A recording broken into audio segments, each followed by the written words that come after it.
welcome to Americans Learn. My name is Lauren, and today I'm looking at a video by a creator I've recently discovered called The Welsh Viking. This one is Medieval Criminal Justice, How to Get Away with Medieval Murder. And I think the answer to that is probably just flee the scene.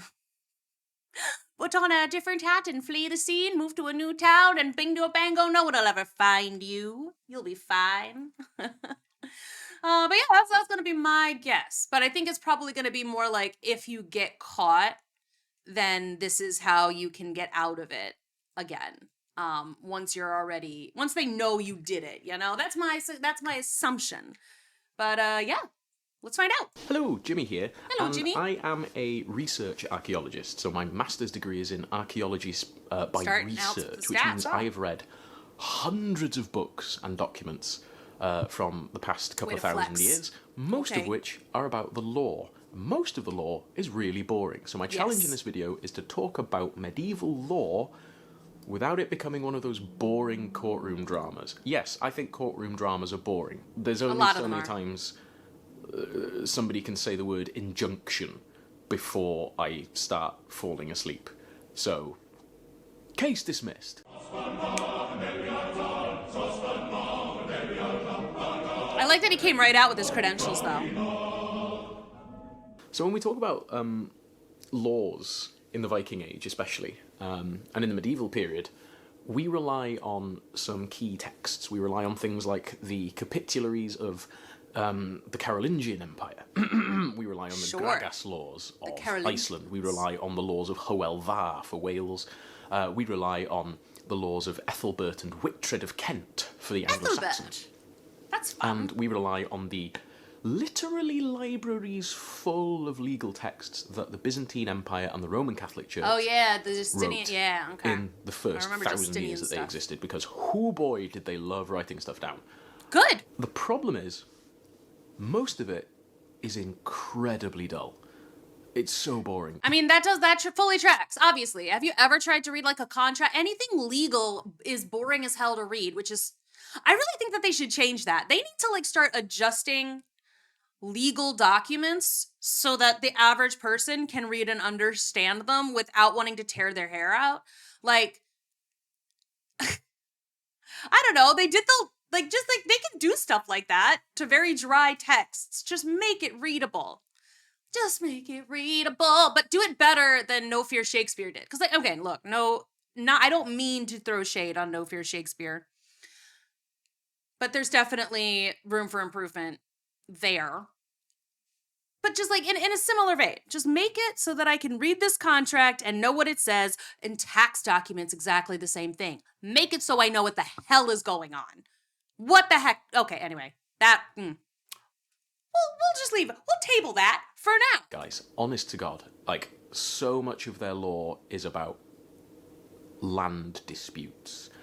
And so many of the court cases that we don't even have proper transcripts. We do have transcripts, but we don't have detailed transcripts like you get now with a typist typing every word furiously. We'll get, on the 3rd day of October, Gwynthmyn came to the court and complained that Gwag had been ploughing his land instead of his own, and Gwag countered, saying, "Nay, 'twas not thus, 'twas Gwynthmyn claiming a strip of land that was not his own, and the judge therefore decreed, we shall go to the land and see upon the map of the tithes where the land was split, and it was found in favour of Gwag. I'm Gwag. Yay." It's that. It's that for hundreds and hundreds of pages. It's so boring. We tried to do that wasn't that boring of land disputes at events, and we would say, we will have the Anglo-Saxon Court of Law at 1 p.m. Make sure to bring the kids. And then we'd do it, and it would literally be like 15 minutes of accurate, because we have nerds in my society who like Viking Age laws, depictions of a court case. And there would be like a law speaker who would be like, well, according to the law, you have a case against this man, and you have the right to defend it in court. And after 10 minutes, everybody would have left and gone and got ice cream and looked at the swords. Yeah, makes sense. We tried to make this exciting. The exciting stuff is obviously the punishments. Yeah. So, crime and punishment has existed since time immemorial for small punishments. I mean, I was just saying, it sounds like they were doing mock trial, but like boring. I did mock trial for all 4 years of high school. I had a lot of fun doing it. I was a witness for 3 years, and then my senior year, I was a lawyer instead. I missed being witness. Being witness was fun, but by the time I was a senior, we really didn't have. I mean, again, I was a senior. Basically, everybody else in the club was younger. So the people who were seniors were all lawyers at that year. But, the mock trials were kind of fun. So I don't know. Maybe I would have been more interested in this, especially if people were doing like voices and stuff. Even if it was a land dispute, which isn't great. I will say also, my dad's a lawyer. And he's an insurance lawyer, and good God, that shit was dry. So, like, I was like, at least it's not. I was driving up to the light, and the green light came on, so I went, and then I got fully steamrolled by this other, like, that stuff was all I heard about growing up as a kid. Was just that was dry. That sucked. Sorry, Dad, if you're watching this. Boring car stuff. Not very interesting. Well, small crimes as we would see them now, like stealing a loaf of bread, to 2, 4, 6, 4. Because if you like murder, I mean, if you enjoy murder mysteries, not if you like murder. You shouldn't like murder, but what you should like is June's Journey, which is a game that I have on my phone, and they have sponsored this video, and it is so much easier searching for clues and getting the answers to difficult problems related to crimes in June's Journey than it is researching medieval law codes. Let me tell you that. This is a great deal more fun. There's a lovely, relaxing soundtrack. There's beautifully rendered artworks. And June's Journey, if you don't know, is a free, mobile, basically point-and-click, find the clues and hidden objects game. You play as June Parker, who is in 1920s New York, trying to solve the murder of her sister and brother-in-law. And it's not scary. See, like, I have a game like that on my phone. It's like, I don't remember what it's called. It's been a while since I played it. But it's similar, except for you're finding finding the murder, or you're trying to find your missing uncle.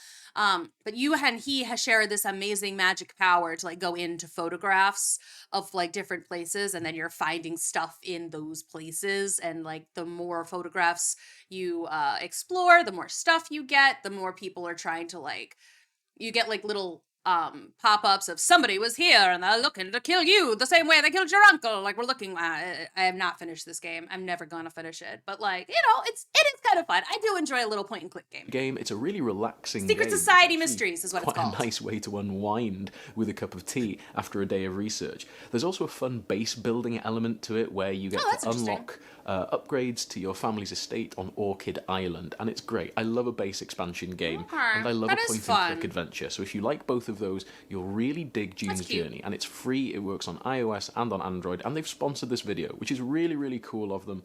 So if you like the idea of a relaxing, beautifully rendered 1920s landscape and a really long and in-depth storyline, like, I have started a new game on this, and I got to chapter 50 or something before I re-downloaded the game, and the storyline was still going strong. There is some drama to uncover in June's Journey. So if you want to be party to that, and you want to enjoy this wonderful, relaxing 1920s murder mystery, if you like your Agatha Christie, if you like your Poirot, you'll really like June's Journey. So go and get June's Journey, download it for free, and join me in all of the delicious Parker family gossip. Thank you to June's Journey for sponsoring this video.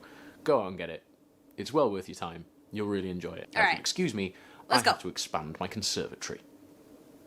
And obviously, usually, the punishment for something like murder was death. If you kill somebody, very often you get killed. But also thievery too, right? But one of the interesting things about early medieval and medieval law is there's not that much imprisonment. Imprisonment isn't a huge part of the penal codes of medieval societies, partly because space. takes a lot of resources to imprison. Yeah, it's like it takes space, it takes time, it takes money, because you have to not only pay your guards, but you have to feed your prisoners. And I mean, they weren't giving them that many like creature comforts, you know. They're throwing them into pits and locking the door, but they still fed them most of the time. People, as countries like the United States of America have found out, you basically have to run prisons as a private business enterprise to make them work as a way Which of is why punishing I'm people at against scale. In the medieval world, that doesn't fly. So instead of imprisoning Against people private prisons. Sorry, earlier but I on, am. we have in the Anglo-Saxon world, especially, and in the Old Norse and the Germanic areas, we have the community rallying around and punishing a criminal within the community itself. Okay. So we'll have things like a shire reeve, where the word sheriff comes from. Shire reeve, sheriff, who is in charge of, That's cool. effectively part of a shire. Sheriff. They're in charge of taxation, collecting taxes, hence the Sheriff of Nottingham collecting the taxes in Robin Hood. Punishment and crime, making sure people are following the laws, upkeep of roads and that kind of thing, making sure that markets are being held properly. And if something goes wrong within that sheriff's jurisdiction, he will, always a he will toddle over to whichever village it is that it's happening in. Women can't do math. For the sake of it, let's say it's happening in Nottingham. I mean, I can't. And the Sheriff of Nottingham hears that there is a crime happening. It's 1500 years ago. Nottingham is a small town. He turns up. Somebody has been accused of stealing cheese on the market day. Cool. Who stole the cheese? It was this guy. Great. Do we have any witnesses? Yes. These 12 people all saw him steal the cheese. Will you swear that you saw him stealing cheese? Yes. Did you steal the cheese? I did steal the cheese. Cool. We have an admission of guilt from the criminal. That's good. We have witnesses from the community who saw him do it.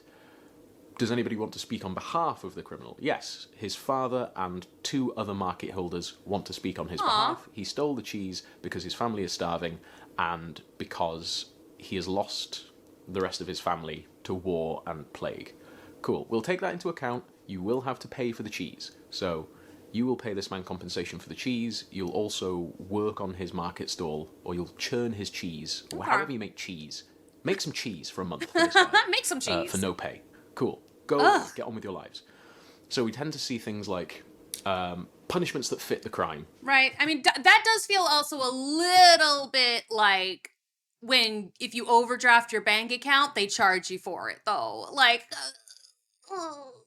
I already can't afford, I stole it because I can't afford it. Now I have to pay for it and also work for you for free for a month whilst maybe you get, I mean, maybe if the person is nice, they feed you at least. I just feel like I was like, oh, oof, that's really harsh. It feels harsh. We have deterrent punishments. So if you assault somebody, you might be publicly beaten, you might be publicly flogged. When stocks and pillories come into use, you might be put in the stocks. And being put in the stocks, we often think of as just it's just a fun embarrassment punishment. Oh no, that would it was actually be really physically bad painful. If you're put in the stocks in the winter, in England, it is cold, it is wet, it might snow, and you're out there day and night. So when we think about, we had 2 days in the and you're like hunched like this, like putting like that, it is a physically taxing punishment. stocks, that's 48 hours bent double or on your knees in the mud in the winter. That's grim as hell. Yeah. And people can pelt you, dogs can pee on you, people can pee on you. They might toss their buckets of urine on top of your head. It's awful. It would be horrible. I'd break. I'd be broken. 2 days in the stocks, I'd be a mess. I certainly wouldn't do whatever I was being punished for again. Yeah, right? So the crimes could be fairly small. It could be stealing a loaf of bread, or it could be See, I made that little murder. joke earlier. In the laws of Anglo-Saxon England, laws like the laws of Ethelbert and the laws of Wictred of Kent. Like, I mean, in that musical, though, he stole a loaf of bread and got 5 years. 5 years for stealing a loaf of bread. I guess for property damage, too, because he broke a window pane, too, to steal it. But, like, 5 years for stealing a singular loaf of bread. And then another, 14 for trying to run away? Like, He's then in the train for 20 years, right? Like 19, 20 years. We've got all the punishment stuff. So we've got the Weregild. You probably know what Weregild is. do. Weregild is I know compensation about for Norse injury stuff. or loss. So we have compensation claims. I learned about it from like learning about like from reading Norse mythology. I learned what a weregild is. We have personal injury claims. Have you been in an accident? No. But generally, this isn't accidental injury. This is assault. So we have things like the value of an eye in Anglo-Saxon England. I think it's 50 shillings, which is a lot. A shilling is the value of a cow. So if you lose an eye, if somebody pokes your eye out... Okay. I don't like eye stuff. If somebody pokes your eye out... and they're found guilty, if somebody witnesses it, if 12 people, 15 people swear that they saw this person stab you in the eye in the tavern, and they're of good standing in the community, and he's found guilty, he has to pay you 50 bob. That's 50 cows worth of money. That's a lot of money. That is a lot. Cows might be all his cows. Might be all his family's cows. Heck, it might ruin That's a lot of cows. him. So, there's a lot of this community... what's the word? There's a lot of this deterrent through community. See, my brother stabbed me in the eye with a popsicle stick once. I didn't get a single cent out of him. We were 4, but still. Involved as well. So if this guy stabbed you in the eye and ran away, you'd have to raise the hue and cry. The hue, H-U-E, and cry Colour. was basically sounding the alarm. You would have to shout, "Hey, that guy just stabbed me in the eye." Oh, okay. And the rest of the community was legally obliged to chase after the guy and tackle him to the ground. Yeah, let's go. Until Get him. he could be held to account. It was a legal requirement in Anglo-Saxon England that if you witnessed a crime being committed, you raised the alarm. Otherwise, you could be punished If you see for something, not raising say the alarm. something. Okay, sure, right? sure. Because you have done something to damage your community. Oh yeah, I saw that 'Cause happen. They're still out there, right? They're still out there wreaking havoc. Makes sense. It's like, no, we got to be responsible community members here. I approve of this. I mean, it is if you see something, say something. Which in general, I think is a good rule, although it has been abused in the past. Why didn't you say something? Oh, I was embarrassed. Right, well, you're under arrest. For aiding and abetting, basically. Yeah. Right? It's aiding and abetting a criminal. So, you have to raise the hue and cry. If it's a serious enough case, or if they flee, then the sheriff, the shire reeve, or another community leader will raise a posse. And a posse, like a posse comitatus, Like a posse. is a gang Posse, of people. posse. In the Posse Wild sounds West, so fancy. you hear about the posse Posses. being Posse. on Posse, somebody's yeah. trail. The posse is chasing an outlaw. It's Yeah, the they are. same thing. It's literally the Wild West in Anglo-Saxon England. If there's a criminal and he runs, you raise a posse and you go Yeah, after you him. do. But it's spelled P-O-S-S-E. Yeah. This is if somebody's just sounds doing something fancier serious if like you say posse. murder. And then they flee the scene of the crime. You raise the posse and they run after them, or they ride after them on horseback. They hunt them down. They drag them back. And then if it's a serious crime, like murder, you might have a higher authority. You might have a bishop. Bishops had the power in Anglo-Saxon kingdoms, if the law of the king decreed it, Look at their little to pointy mete out hats. punishments for earthly mortal crimes. Or you might have a thane, a local chieftain. You might have a prince. You might have a king. In very, very certain areas and time frames, you might have a queen or a princess Nice. or a lady Princess. doing the crime and punishment stuff. Good for her. Very, very rare, though. The Weregild system applies to things like murder. So if you murder somebody, you have to pay them compensation. You have to pay them a certain amount of money. In the laws of Howel Dda, the Welsh law codes that we have surviving from later 13th and 14th century documents, everything has a value. The finger of a king, the brain of a king, if it's exposed through the skull by injury, that injury has a value. A crushing injury to a king has a value. A sexual assault on a royal woman has a value. The irony of the siren going off as we're talking about crime and punishment. A cat has a value, a knife has a value, and this is useful not just so that you can figure out how much you should be paying for stuff, but how much you should be compensated for stuff. Okay, If somebody sure. steals your best sword, the compensation for a sword with gold and silver fittings has a value in law. So the judge will be able to say, when you bring this to court, right, you've got 20 witnesses that say that this man stole your sword. He has 3 witnesses who say that he didn't steal the sword because he was in the tavern. All of your witnesses are men of good repute. 2 of his witnesses are foreigners and therefore cannot provide testimony in a Also, Welsh they were court. in the tavern. So he has 1 witness who was drunk at the time. You need to pay this man for his sword. His sword is valued at 2 shillings, so you need to pay this man 2 shillings for the sword that I hereby declare that you stole from him. Can you pay 2 shillings? No. Right. Well then, how many cattle do you have? I have 5 cattle. Cool. A cow is worth a shilling. Give him 2 of your 5 cows. Shouldn't have stolen the sword, mate. Next case. Okay. Easy peasy. Effectively is what we're doing here. That's basically what we're going for. Okay. And bear in mind that courts at the time are very different to courts now. We don't have a courthouse per se. What we have is the local long hall or the local place where the king or the local lord will be sat.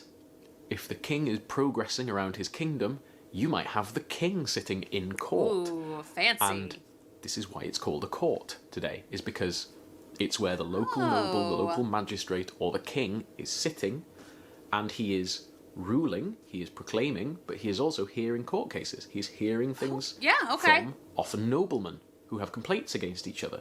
Hey, this guy ploughed a furrow on my land. That's my land. He's trying to steal my produce, which means that he is taking stuff that I should be paying you in taxes. So he's effectively he's stealing from forcing me to commit tax fraud. Yeah. And I demand satisfaction.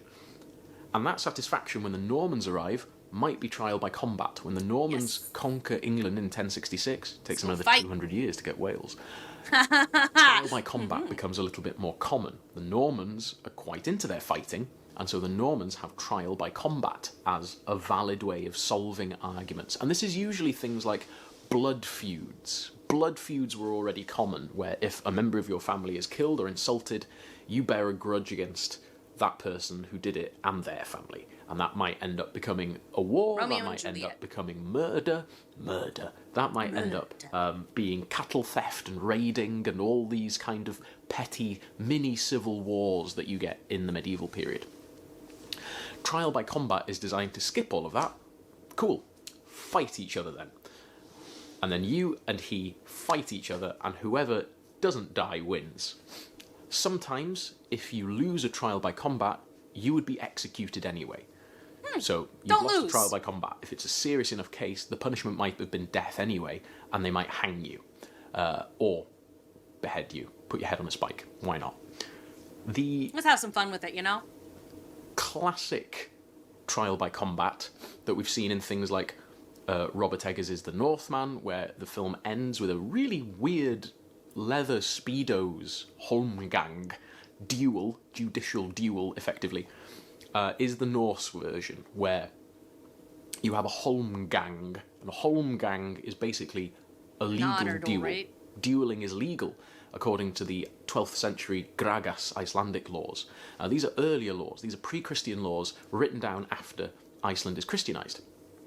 And we know about things like the Althing from the Gragas books. So the Gragas books contains... Again, I've looked at a lot of various like Norse mythology and like stories and stuff from Norse. So a lot of these things I'm like, oh, I've heard of this. Oh, I know that. I know what an Althing is. I know what a Holmgang is. You know, it's like, I've heard of it. I have heard of it. There are things... Finally, it's like, you know what? I just watched a video about physics and I was lost the entire time. And now I'm like, we're talking about history and laws. I'm like, I am good. I actually know what's going on right now. See, maybe I don't have a smooth cashew brain. Thing, which is the meeting of all of the chieftains of Iceland. They gather together at one specific place, and they hear the law proclaimed by the law speaker, who learns the law by heart and then says it. And we hear court cases, we settle boundary disputes, we might have Holmgang, and this might be, right, this man insulted my father. I was away at the time raiding. Now that I'm back, I found that he insulted my father, and my father wanted to fight him but died of old age. So, I want to fight him to satisfy the honour of my father. Ooh, rad. Let's have a Holmgang. You fight, you win, honour is restored. But their family might then say, well, you've insulted us by killing our father. No, it was in a legitimate holmgang at the Althing. So it's done, yeah. You do not get to... You don't No get to retribution. escalate this. It's over. You don't get to continue this feud. Blood feud solved. Because it's at Yeah. court. Because they have that system in place. Otherwise it just rolls on and rolls on and rolls on, right? And you get the blood feud forever. Like the Hatfields and the McCoys, right? Or the War of the Roses or something. It's like, no. Just have two people fight it out, and once it's fought, it's fought. And now you have to make nice. And have that. That way madness and civil war lies. So if it gets that bad, you say, right, duke it out, and then it's solved. And then you stop. You duke it out here. Swords, shields, fight, whoever wins, wins. And that's an end to it, under the law. So there is this system in place where, right, once satisfaction is achieved, it's achieved. Just stop. So as time rolls on, punishments change for different crimes, where more and more crimes are punished by you being thrown into a jail cell, enslaved, forced to work in indentured labour, that kind of thing. Great. Whilst all of that is happening in the secular world, the church has its own courts. Ecclesiastical courts still exist. The Roman Catholic Church has ecclesiastical courts to this very day. Okay. And they mostly are related to church crimes. Church In the medieval crimes. period, this is stuff like eating the wrong food on a fast day, how dare not you. attending church repeatedly, blasphemy, priests Heresy. misbehaving, monks and nuns misbehaving, bishops, cardinals and popes misbehaving. Misbehaving. One of the interesting disputes that we don't have a proper answer to is, what if somebody tries to assassinate a pope? Is that a secular crime? Is that an ecclesiastical crime? It's happened a few times over the years, and when church courts meet to discuss it, it gets really blurry and really difficult. But church courts existed effectively to punish church crimes. people. Okay. And the punishments in church courts were different to the I don't punishments. know what the phrase church crimes to me is just incredibly funny. Oh, the church crimes, not the crimes that they're committing about to the people, Not all of the corruption and the all of that. No. The within the church crimes. In secular courts, so they didn't kill people in church courts. Famously, it was much better to be tried as a priest than as a layman, and if you could recite a verse from Psalm 51, known as the neck verse, because it would save your neck, Oh. you could be tried as a priest. Damn it, I don't know And Psalm several 51. people got out of being tried for murder as a layman by quoting this verse. That's how you get away with because it. it was Okay. assumed that if you Answered. had the ability to read, you were probably a priest or a nobleman.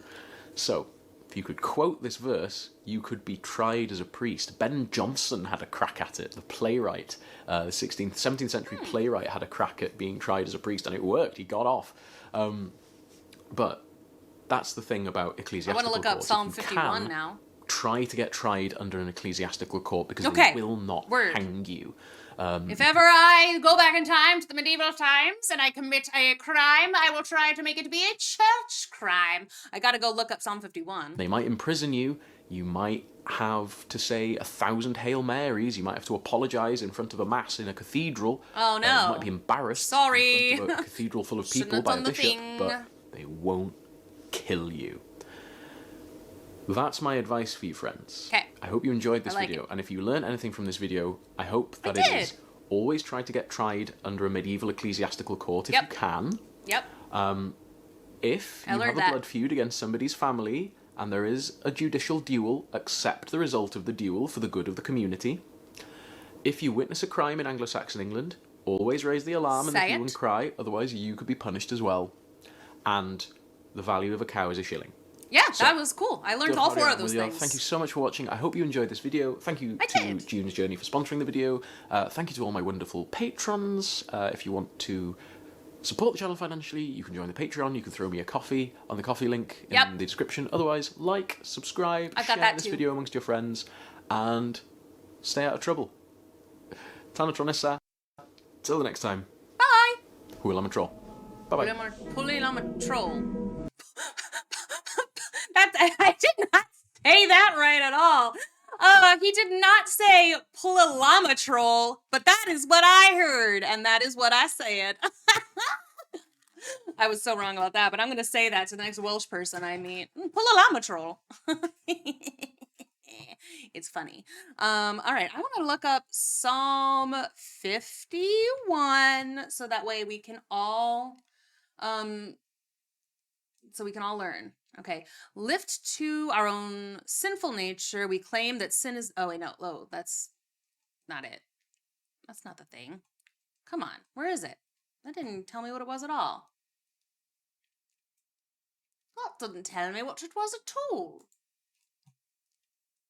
Psalm 51, there we go. Bible Gateway. Have mercy on me, O God, according to your unfailing love, according to your great compassion, blot out my transgressions, wash away all my iniquity, and cleanse me from my sin. All right, cool. Sorry. All right, so yeah, I learned it. I didn't actually, and I'm not going to remember it probably, but it's Psalm 51 is the, you know all the things I did, and I'm really sorry, and I won't do it again. Thanks, bye. Anyway.